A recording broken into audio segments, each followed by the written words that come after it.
Hello, everyone. We'll wait for everyone to join us.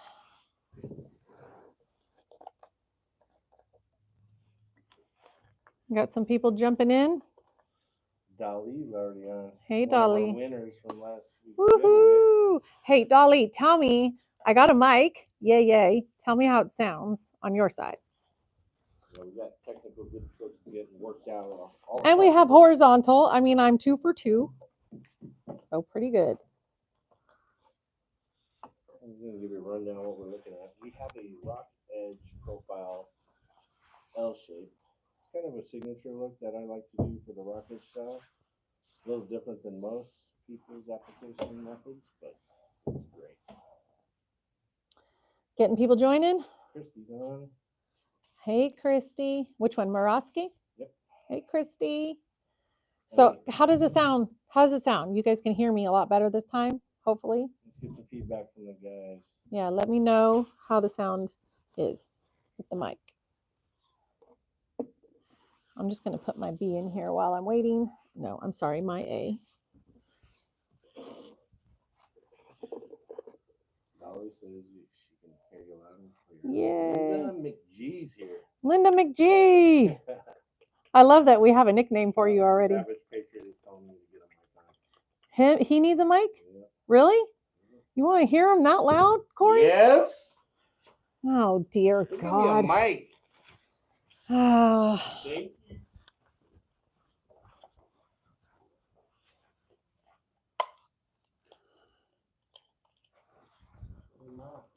Everybody. Stacy's model. The most eligible bachelorette in the day. Take her out. Take her on a date. Thank you. We're gonna have a date contest. Oh my God. We're not giving Mom away as a gift. All right. I don't know if that'll work. You'll just be a fundraiser. It'll work out great. Here, it's got to be I like got you. down here, not on your collar. Put it on my hat. On your hat. Yeah, they can't see him anyway. That'll be gone soon. How are we doing on the sound check from Travis here? Let me know how I sound, Dolly. And Corey, I can't believe you wanted a mic on him. Come on. Corey knows I need to be heard. Oh, dear God. That's what's up. Here we go. How does it sound? Alan Chambers is on. Hey, Alan. Alan, thank you for joining, brother. Good to see you here, man. Thank Just you, waiting for people to jump in. I'm just going to get my part A in just so I can be prepared for the next step. Everybody says I sound great. You sound great? Yep. Oh, just you? Yep. Okay. That's all that matters. Scott Matthews. Hey, how you doing, buddy? Good to see you back here with us today. Hey, Scott. All right. So I'm going to get started as people are joining in because we have some mixing to do.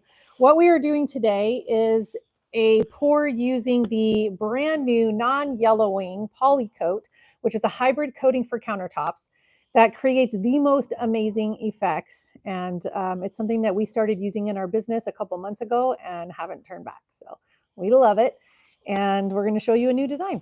So previously I've done a fantasy marble with epoxy, and that's what was on this countertop. This goes in our showroom. So we took it off, rebuilt it, made a new profile on it, and we're pouring it with the new coating because now it'll stay this color forever, which is great. So what I'm using in this recipe, I'm going to have 84 ounces of PolyKote. So that's about 4 ounces per square foot. Unlike epoxy, where I needed 8 ounces a square foot for most of my exotic pours, I'm getting double the square footage with these kits, with this 2-gallon kit. So I ran an estimate for a customer the other day, and I compared my 2 estimate sheets, and it saved them $500 between normal epoxy and going to PolyKote. So this has been a game changer, not in just what I'm creating. Wait a minute. So you're telling me that in a 2-gallon kit, you're getting double coverage? Yep. For half the price? At least for the color coat. The flood coat is about the same. If you choose to do a flood coat, it's about 3 ounces per square foot. But for the color coat, yeah, I'm getting double the coverage. So it's going a lot So longer. how many ounces per square foot are you using if you're getting the double coverage? I'm almost? getting 4 ounces, typically 4 ounces per square foot on most of my pours. So I'm getting about 64 ounces, I'm sorry, 64 square feet per kit for the color coat. So Now, what are we looking at about like cost saving wise? like I said, it was, well, I don't know. So while you do the math in your I'm head, like, there's other things that we don't can. have me do math. I know. Well, I'm having you use your right brain Don't, here. I can't telling you to do that. access This your is a left brain. creative, that's all on the computer. Right, but okay. So also the point remains, you're also saving money on other materials that you don't have to purchase. Right. You don't need torches. You don't need refills for the torches. Yeah, Those and I things don't are need expensive. alcohol. You don't And need alcohol. You don't need acetone. here's what's really cool too. So I've been using the Savage Patriot tints, and I put it in this bottle, this white, and one, it sells up like other tints do not. So if you're going to do what am I doing? If you're going to do a design, you need to make sure you do a sample board to see if whatever you're adding to it does what mine does. If it doesn't, we'll get what I'm using. But the white sells up amazing. The black sells up amazing. And here's the cool thing is you really need very little of it to pigment. It's very, very saturated or concentrated. So I see you adding the A first here. Normally you would add the B, but this is an epoxy. So right. So the A is thinner. I'll come right back. Just want to get it out of my way. The A is thinner, so that goes in first, and then the B. And we're going to mix this up and then separate this out into different cups. This will get separated. I'm going to use 20 ounces of the Savage Patriot White. I'm going to use 32 ounces of a white mica.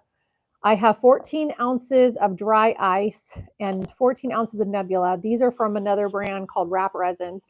And I know that Corey from Savage Patriot is working on getting his own line of mica powder. So there's some on the way, I think, pretty soon. So stay tuned for that. I can't wait. But in the meantime, these are what I'm using for this design. And then I'm going to use some spray paint. And I've had a lot of questions lately asking me, can I use spray paint like I've always done in epoxy? Yep, I'm going to tint this with spray paint so you can see exactly what it does. It's going to be the dark bronze, hammered dark bronze. So you want to be my mixer? Mr. Cameraman? No? Well, that's what you got your mom here for. Oh, you want to mix? Here. You can mix this one. Showing all the Alexa, fellas out there your mixing set a skills. 2-minute timer. So when you're mixing by hand, she's going to mix for 2 minutes. But if you were going to do a flood coat or do a smaller cup, mix it a little bit longer because the drill is helping it integrate. And it's kind of like, it makes you feel like you don't need to mix as much because it's thinner. So if you've used epoxy before, most epoxies are kind of thick and it makes you feel like you really have to mix. You can kind of get lazy with this. So don't get lazy. Make sure that you are mixing it thoroughly. Got that? Or you're fired. As she stops. We're going to have a fight right here. Everyone say hi to Mom. Hi, Ma. It's Epoxy Mom, but now it's not Epoxy Mom. She's Resin Mom. So there's been a lot of questions that we've received in the last week since our last live, asking us about cure time. So right now with the original PolyKote, it really depends on your location, your temperature, your humidity. We're in a dry area and it's technically cured the next day, but still kind of soft. I could push my finger into it if I wanted. And so I have been waiting a day in between that to do the flood coat. You don't have to, but I like to sand it really good and I don't want any issues with the sanding. And then I'm waiting a day in between that before doing the top coat if you choose to do a flood coat. Now, in the certain areas might take a little longer, if you have a lot of high humidity or really high heat. The new PolyKote Pro is coming out Wednesday. Pre-orders are already being taken online, and that is going to cure within or be touchable within 2 hours. So by the next morning, move on to your next step. So that is going to be amazing for anyone who's doing this as a business, especially for you pour in place people. that just want to move on to the next step and not have to be in their house as long. And for us who want to just move this stuff out of the shop into the next, Alexa, stop. You trying to tell her to stop over there? I was going to, but you were talking. Yeah. Could you grab a paper towel, babe? So I could Sure. just have something to this to drip over.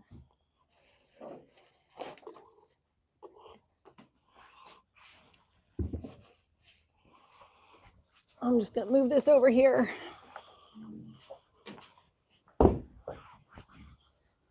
Ta-da! We're done. Good job, Ma.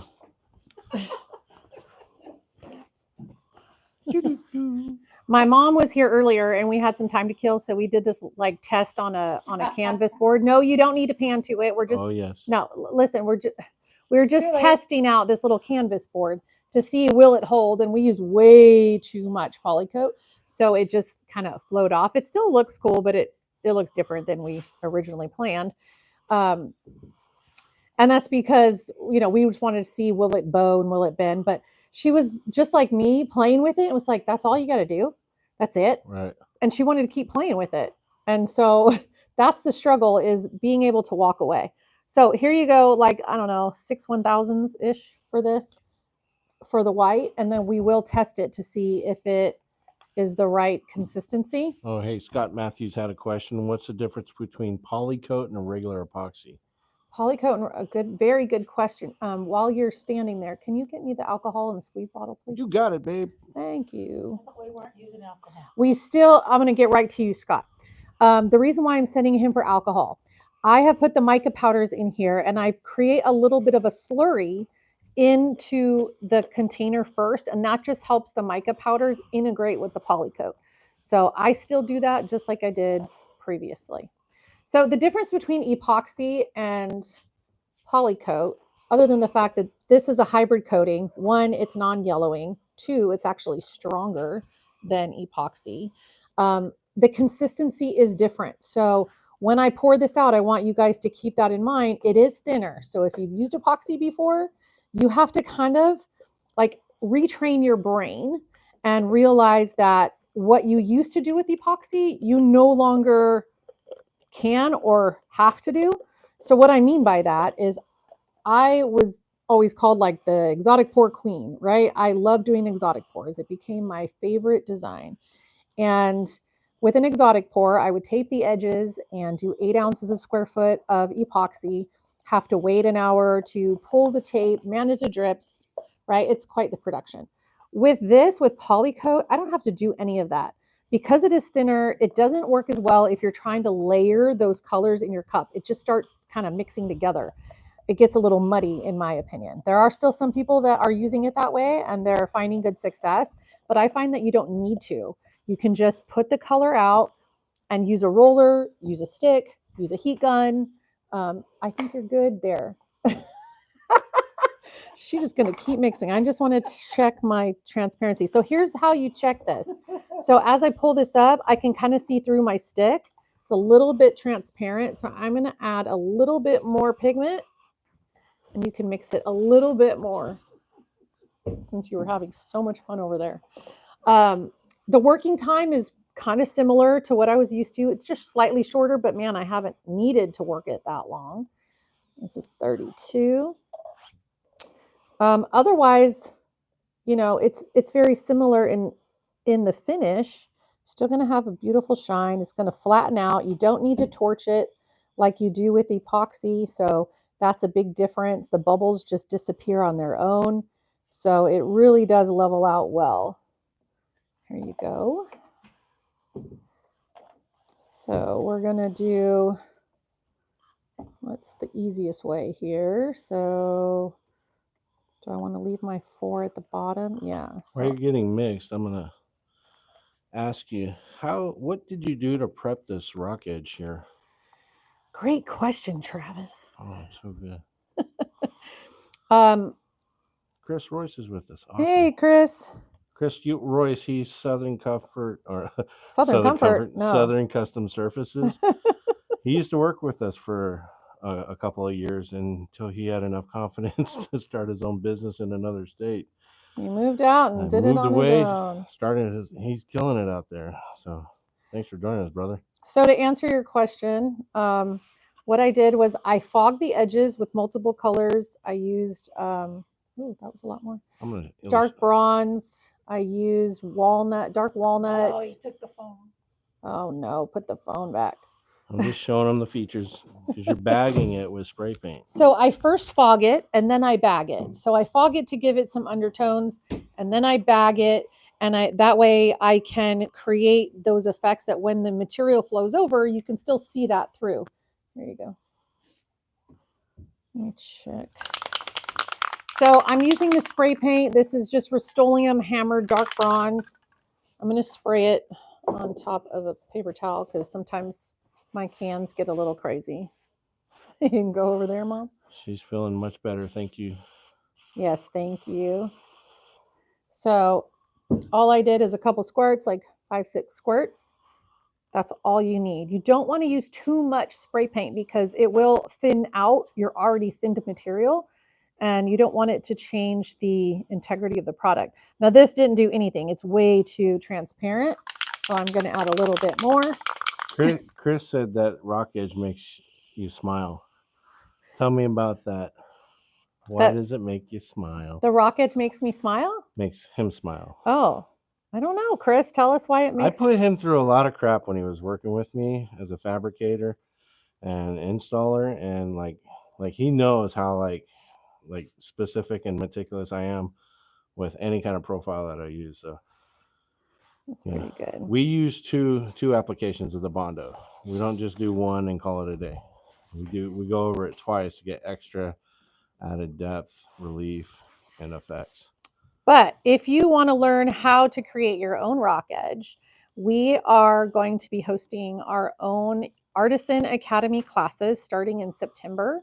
So if you go to our website, artisandesignconcepts.com, you'll see the calendar for 2 classes towards the end of this year and then 4 classes for next year. We'll also be adding some flooring classes up at Savage Patriot headquarters in Northern California.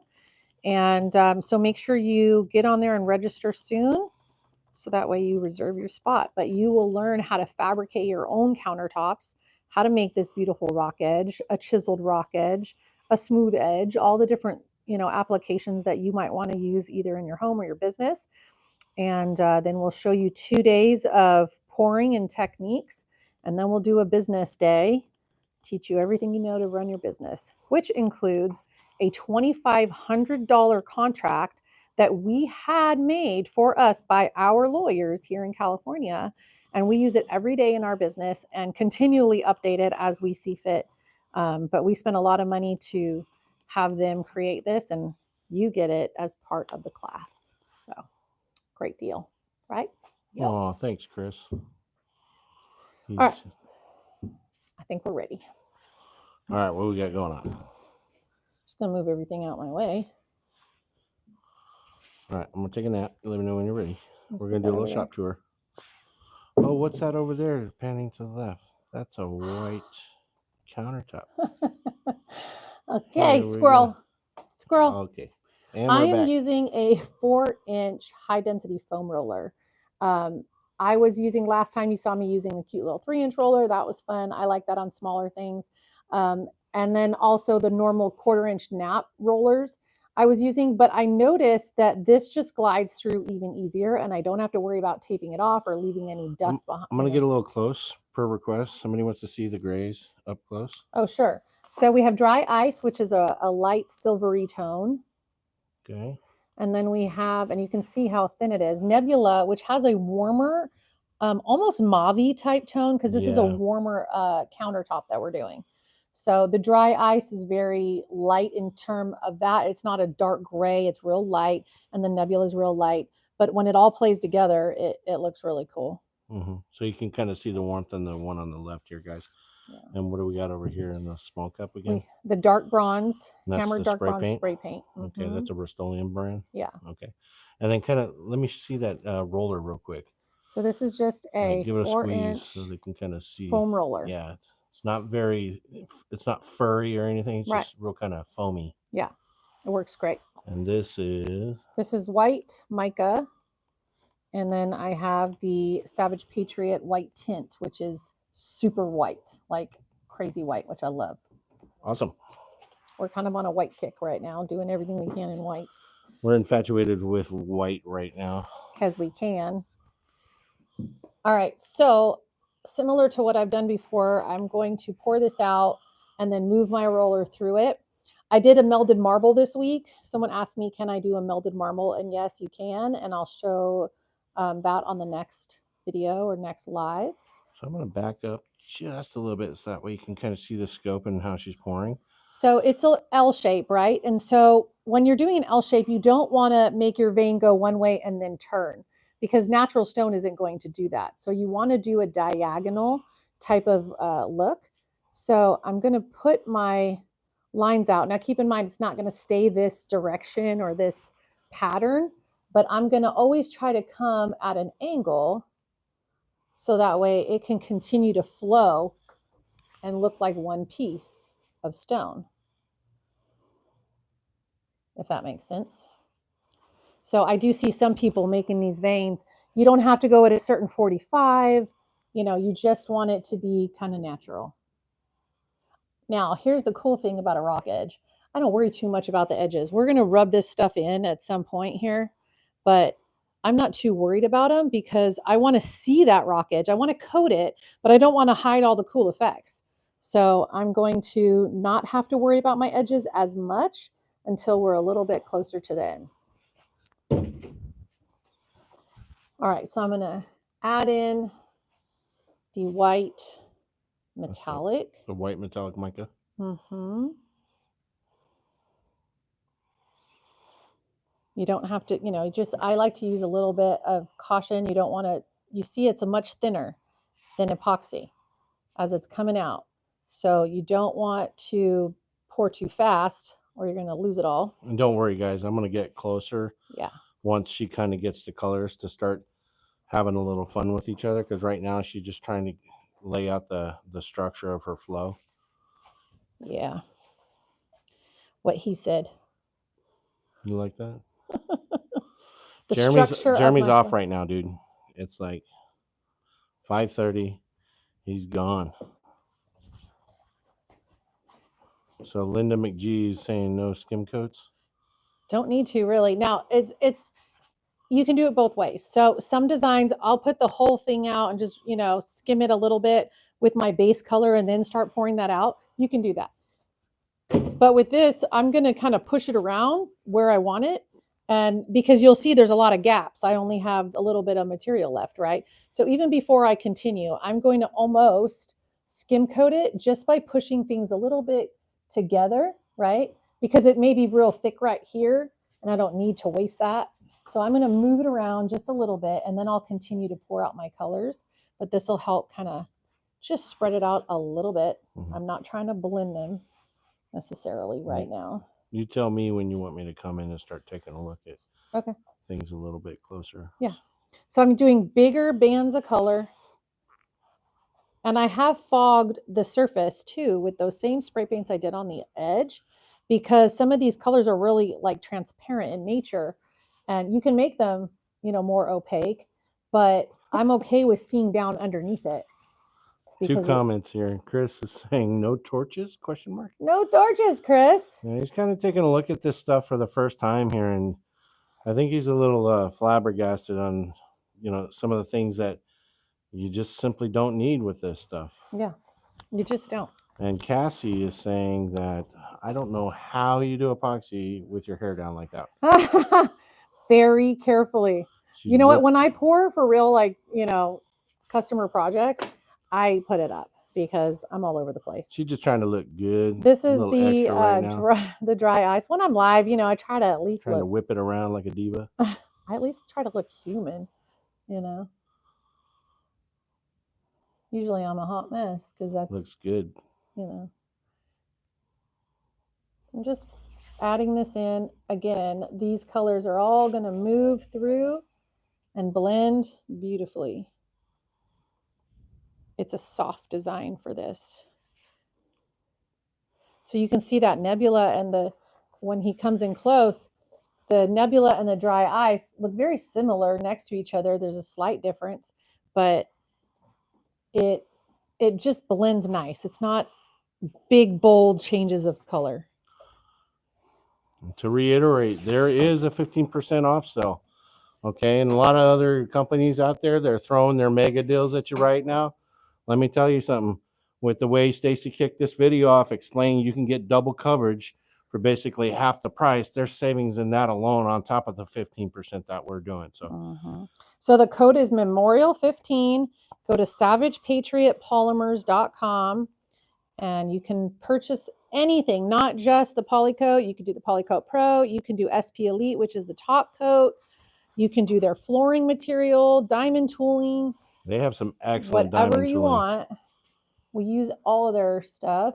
All of it. All of it. All of it. Wait, and did it's I say good all through midnight or 11:59 Oh. on Tuesday. You said 12 a.m. Memorial 15 expires 5/28. Take advantage of it. Thank you. Everybody's having sales. I was down at Home Depot today getting another oscillating tool, another drill, like 5,000 more batteries. He's not exaggerating. Chris, you know he's not exaggerating. Bro, I got like 20 Milwaukee batteries since you've been gone. He doesn't stop. Okay, so before I do the dark bronze, I'm going to fill in any holes. Mom, you want to get the front for me? So just take it and push like you would before, just kind of fill in any gaps. So if you see it, rub it, and then I'm going to leave the dark bronze for last. Thanks for answering that, Savage Patriot. We appreciate that. So I'm just rubbing in the nicks and crannies of the rock edge. I can take whatever's on the table, dripping down, right, push it in. I'm going to pop off and come take a look at what you're doing, actually. Okay. Don't pop off. Well, I'll pop off. See what Mom's doing here. Virtually no experience, Mom over here doing the thing. Mom's got experience. Not that much, jeez. I've been trained. By the best. You can start to see these colors kind of having a little fun with each other. What do with this space right here? Fill it in with what's in front of it. Yep. This is? Yep. Okay. So I'm just, because again, I haven't worked this, so I'm just pushing it in. All right. I'm not worried about that. It's all going to go in. This is just to coat it so that way it has something to flow over before I put that bronze on, because the bronze is the last step and I don't want to over blend that. So again, you see how I'm not even caring. I'm just kind of slapping it on. It's going to move. Probably wondering why there's rock edge profile all the way around this L shape. Well, this is a piece that's going into our showroom. And so it's on a cabinet that is an L shape. So people that are coming in that are customers can envision this in their house, what an L shape would look like, but they can walk around all sides. So of course we have to put the profile on all sides. There's no wall behind it. It's a floating cabinet in the middle of the showroom. All right, cool. Looks like I got it all on. Okay. So I'm going to put my dark bronze on there while Mom's finishing up. And I'm just going to be careful. I don't want huge bands of this. I just want this to kind of play nice with that nebula.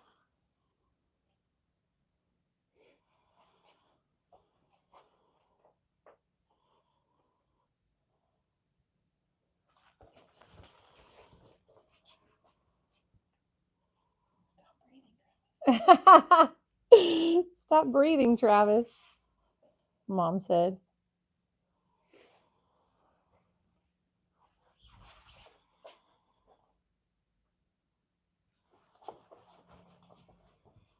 Just going to add the last little touches and towards the front.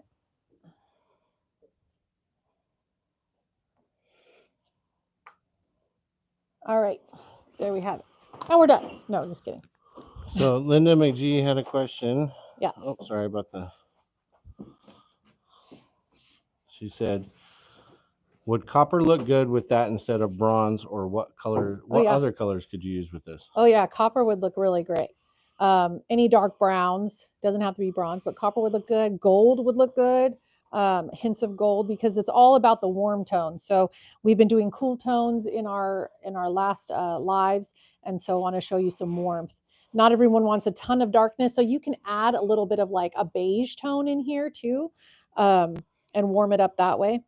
I'm going to prime the roller, and here's what I mean by that. Watch out for 1 second. So I'll come up here. So whatever's on my table, I'm just going to prime it and get it wet. And the reason I do this is so I'm not taking a dry roller and shoving it through my piece and it having a hard time moving.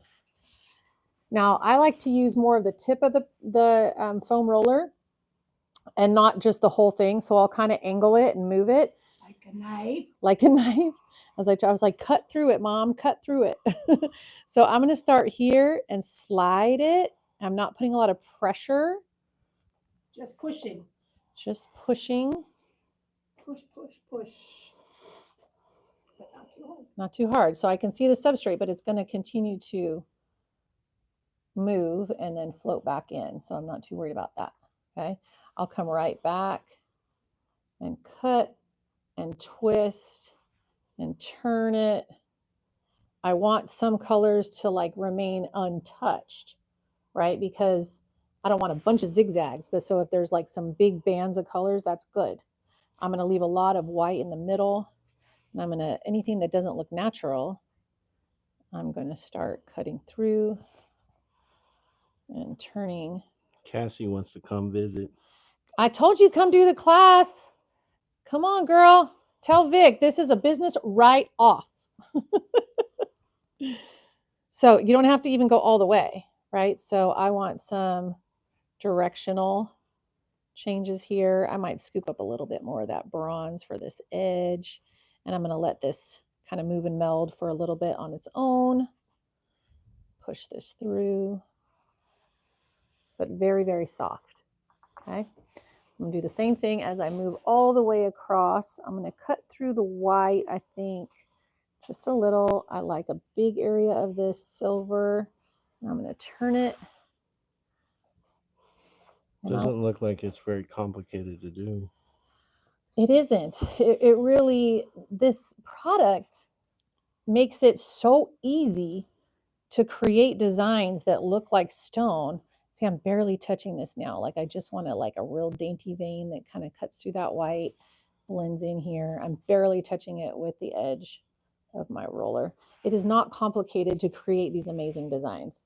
Epoxy took me years to master, really. And I was able to do this in much less time, not a big learning curve. You just got to forget what you've learned a little bit about coatings and resin and epoxy. You have to get out of your head. This is why we're saying you don't need the alcohol, because you already got all this selling occurring.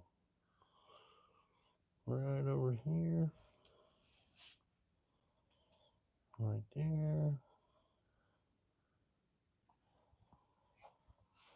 This design, so I want to go this way. I want to leave some pockets of white untouched. And then just cut through. So the magic happens when one color touches the other, right? So if I were to just follow this straight across, it's not going to create anything. But if I push it, right, and I create that effect there, now it's going to create a design of its own.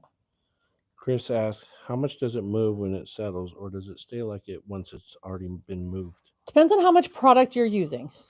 When Mom and I, for instance, did this teeny tiny board, we used a lot of material and it moved a lot. But for the most part, it's going to stay fairly similar. It's going to have some movement, of course, but it's not going to flow off like you're used to with epoxy. It generally isn't going to move anywhere that you're not pushing it, but yeah, it'll move and change a bit. If you want a design to not move at all and really just like some of the veins that I did last week, for instance, and this other desk that Travis is dying to show you for Calcutta white marble. Oh, that one over there? You have to wait about an hour after pouring the white and letting everything set up before you start putting your veins, and it doesn't move after that. it really stayed exactly where I put it. There's a couple little weird dots here in the middle, so I'm just going to come cut through here, create a little movement, and let that flow back out. So I'm going to take a little walk around this, but I mean, first glance, I'm pretty happy with it. And it didn't take, but what, 15 minutes? Not even. I Right. mean, yeah, you The have whole thing. mixing time. Yeah. But when you pour it, Now with my stick, I can cut through some of these colors and just create some of those dainty, you know, micro veins. And those, Chris, those hold. They don't go anywhere. They really do stay. So I can, you know, just create some of my own little effects just with the stick. I don't need a heat gun, nothing like that for this. I did use the heat gun on the melted marble. It worked really well. It held the effects, which was kind of cool. I will show that on a video. I'll do another live for that one. That way you can see multiple techniques that I'm working on. It's not just with the roller. It's just, guys, here's why I use the roller. How else can I create something that is so natural and soft looking? And I mean, it really creates the most amazing selling effects where you want it and others where you don't. So for instance, when I use Corey's base tint, right, it is selling up on its own and other parts aren't, right? Like this, you can see this is the metallic white and the snow. If I didn't touch it, it's not going to sell, right? It's only selling where I pushed it and made it go. So you don't have to have cells across your whole counter. You can just have it in a couple spots and keep it real simple. I can still scoop up some, you know, some stuff on my stick if I want to create any other, you know, effects or contrast. Like I want a little bit more of that darkness, I think, over off of this corner.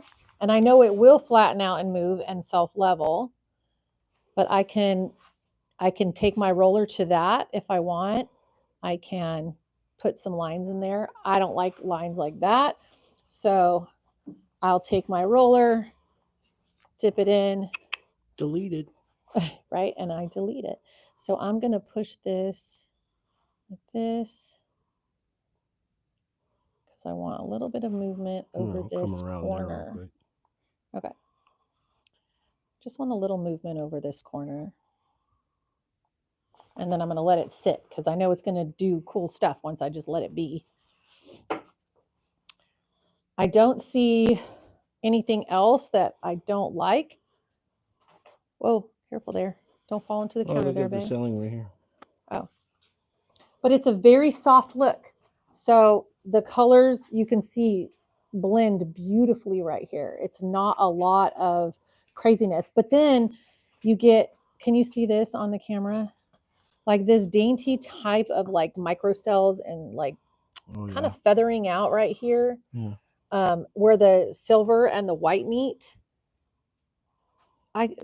This stuff blows me away, you guys. Like I just am so intrigued by how easy it is to create really cool effects in no time flat.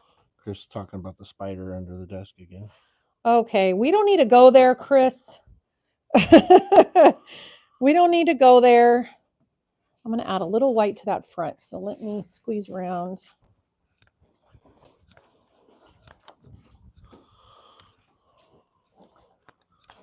So when you're working a counter, make sure you're watching where you're putting that camera. Make sure you go to all sides, right? So normally I'm working my way around, but I want a little bit of white right here. That would look good over here in the corner.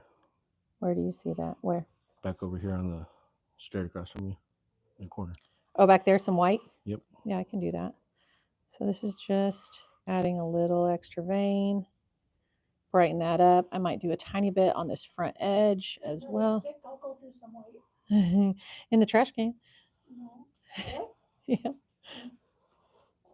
You can grab one from the cupboard. Yeah, you can get, but there should be some red on top from when I mixed. Is there white on that side of the table for you? A little bit. So just, you see how I Not really just... white. We'll see what Mom can do here. There's some white right here. So scoop it up and then I would pour it just like you saw me do and maybe follow like right here and follow this way. not too far. There you go. There you go. And just let it sit now. And then thicken up where it looks kind of squiggle, because we don't want it to look like a oops. We want it to look intentional. So what? Squiggles? So Right make it a little thicker. More Like here? slow down when you come around More it. here? Yeah. So scoop up maybe a little more on your stick and just be kind of slow. I kind of like the daintiness in that area. That looks really cool. I'm liking this. I'm going to take a little more white over here. So I just added it just to kind of add a little bit of, break this area up that got a little too blended. But tell me what you guys think. What are you guys thinking online? What can you see? What do you like? Do you think this is easy? Do you think you could do this yourself? Do you want to come learn from me at my class? Or me. There you go. You know she'd be popping in anyways. She would. All right, I'm going to add a little more to your vein, Mom. So Oh, you wanted it fatter? just a little bit. Oh, you put a whole lot on there. Yeah, and then I'm pushing it. So push it. Don't be afraid to touch the I didn't know that. substrate. You can push it right through it, Hmm. right? And then that way it starts to kind of blend a little bit. Bring that roller up over here. It's sticky. Be careful. What do you want me to do with the roller? Push it a little bit? So what I can do is take this, right, and just softly, I'm going to go from this side. I'm going to push it. Well, I'm not rolling it, but I'm pushing it a little bit and then making it just a little bit more natural. And let's let that sit for a little while because it changes after a minute or two. Got to let that flatten out and level out. I might add actually white where I pulled it off there. So Dolly's asking about the top coat process. So yeah, we're actually going to do another series on the top coat, and what we're finding is working pretty well. That's good. Corey I believe that. and Stacy have been working extra hard to figure out the best way to apply the top coat. So they're really breaking some ground on that, and they're So really excited to share. What we've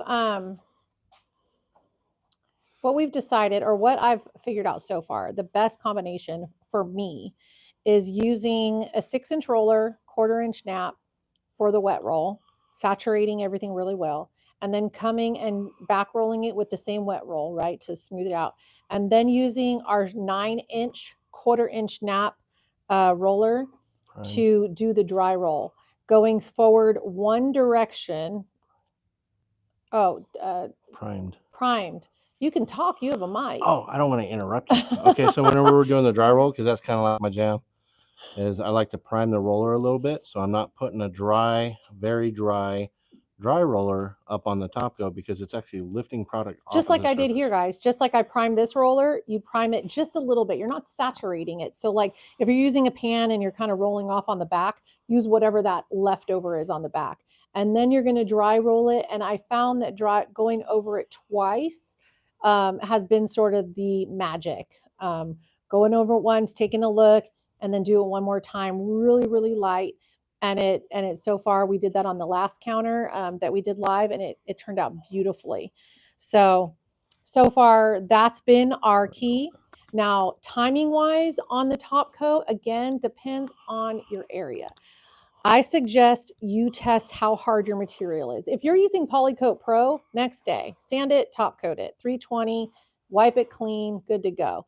If you are using regular PolyKote, it is going to take a little longer, at least here in my area, to cure. So I like to wait one day in between. So if I pour a flood coat, I wait one day and then I top coat it after that because it's still just slightly soft. Okay. And that makes a big difference in how much I can sand it because I don't want the sandpaper. I have done it a little too soon. It was fine, but it kind of sometimes is grabby. That sandpaper is a little grabby, and I don't want to, make an imprint into my PolyKote. Gotta look at this spot right here. Oh my God. Whoa. Like, what was that? Really cool. All right. So guys, we are 45 minutes in. We took our extreme time because we've been talking to you through it. I just want to wrap this up. We're trying to keep it short and Glitter and sweet. flakes. Yes, you glitter and flakes in your color coat. Is that the question? Yep. Hold on. Yeah, you absolutely can use it. I've used glitter and mica or diamond dust in there as well in the color. It works great. I've done it in the flood coat as well. They both work great. What I have noticed, if you're going to do diamond dust or silver glitter and follow it up with a top coat, add a little more than you think you should, because it dulls it down once you put that top coat on. So just be a little bit more generous than you might have in the past. And Dolly says that in the Midwest, it takes a couple more days. So geographical consideration is needed. Yeah. Depending on the humidity and dryness. And for me, guys, honestly, that it's hard to wait sometimes because we do this professionally. We want to move on to the next job. But the guarantee that I have, knowing that this product is not going to yellow, I'll wait as many days as it takes. I mean, that's a good trade for me. But the new PolyKote Pro is going to change that completely. If you don't feel as confident about your working time, stick with the original. Give yourself more time. But once you get really confident, you're like, I got this. I don't need 45 minutes to an hour. I can do this in 30. I can do this in 20. Then move on to the PolyKote Pro. Get it cured by next day. Day 3, you're installing. Chris wants to know if the flood coat is the same for square foot. 3 ounces per square foot is what we do for the PolyKote. I used to use actually 3.5 per square foot when we were doing epoxy, because I never felt like it really glassed out. I could always see a lot of ripples. Well, this, you can see, glasses out so nice. And at 3 ounces a square foot, you could actually even go a little bit thinner. I've tried at 2.5. It still worked great. But I like to have a little more, knowing that there's going to be some imperfections that I'm, if I work something late or I missed a spot on an edge and I need to smooth it out, that extra little bit helps. So 3 ounces a square foot on your flood coat. Awesome. So when you're doing something like this over here, when you let the white set up and then you lay down the gray veins later, is there an increase in material used? No, less.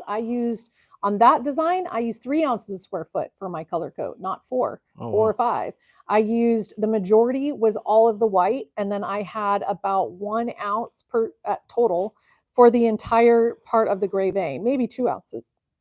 So because you want it to thicken up. So I had it thickening up in my cup as well as on my surface. And then I used my pipette to create the vein. So if you missed that, go back to last week's live and I show exactly how I created that on live, on a sample. Got a great question here.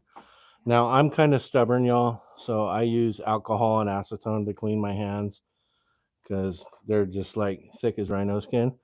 But if you ask Stacy, what's the best thing to clean epoxy or resin or the PolyKote off your hands? Baby wipes. So baby wipes, I am highly allergic to resin of all kinds. Top coats, color coats, doesn't matter. You'll see I'm wearing sleeves. I wear an apron. I cover up from head to toe. And then I still get it on me, sometimes on my wrists. It gets places you just don't expect it to. So when that happens, I always have the natural baby wipes ready to go. That works great. Alcohol and acetone actually open up your pores and make it drive into it more. So it can create an allergy where you didn't have one before. Well, it can also get into your bloodstream and affect your liver function. So there you go, Mr. Medical. So thank you guys for watching. We really appreciate it. Don't forget to go to savagepatriotpolymers.com. Use your 15% off. It's code MEMORIAL15. Got another question. Great question. Geez. Thanks, Chris. You get a Artisan t-shirt. Oh, wait, you have like 12 of them at home. What's the question? He wants to know what's about the best way to clean them. Because traditionally, what? We sand them, wipe them with alcohol, maybe some acetone. What are we doing now? Great question. Great question. So I don't need to use acetone or alcohol to clean it before I move on to the next step. I use a wet microfiber towel only. And it's because if you do it too early, if you can use alcohol if it's fully cured. And I'm talking like 2-3 days, you can use alcohol. But if you use it too early, it kind of re-emulsifies your base coat or whatever your last coating was, and it'll kind of get sticky. So I wipe it down with the wet, just water on a microfiber towel just to get the sanding dust off. And then I go back over with blue shop towels until there's no more dust. This stuff sands really nice when it's cures. It doesn't create a lot of dust and it wipes off really, really clean. Excellent. Yeah.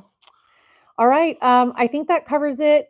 If you have any other questions, feel free to reach out to us on our Facebook Messenger. You can always email Savage Patriot at their email sales@savagepatriotpolymers.com. They're happy to answer questions. Their customer service is amazing.